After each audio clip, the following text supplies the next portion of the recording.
લગભગ 10 જેટલા લોકોની આ અગ્નિકાંડમાં અટકાયત કરી લેવામાં આવી છે। અત્યારે જે સમાચાર પ્રાપ્ત થઈ રહ્યા છે 10 લોકોની અટકાયત થઈ। માલિક યુવરાજસિંહ સોલંકી, મેનેજર યજ્ઞેશ પાઠકની અટકાયત કરી લેવામાં આવી છે।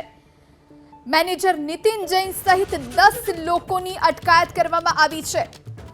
તો આજે માલિક છે યુવરાજસિંહ, તેમની સાથે અન્ય 10 લોકો હવે પોલીસ પકડમાં છે। કુલ 35 થી 40 લોકો કામ કરતા હતા, તે પૈકી કેટલાક હજુ પણ મિસિંગ છે।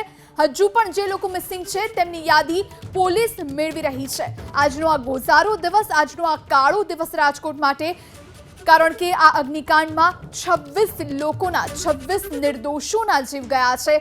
સવારે જ્યારે ઘરેથી નીકળ્યા હશે ત્યારે મનમાં એક ઉમળકા સાથે નીકળ્યા હશે, કારણ કે ગેમ્સ રમવી કોને ન ગમે, અને ખાસ કરીને બાળકોને તો સૌથી વધારે પસંદ હોય। અને જ્યારે ગેમ ઝોનમાં ગયા હોય, રમ્યા હોય, અને એ જ વખતે આ પ્રચંડ બ્લાસ્ટ થાય, આ અગ્નિકાંડ થાય, અને તેમના પરિવારજનોની શું હાલત થતી હશે આપણે વિચારી નથી શકતા।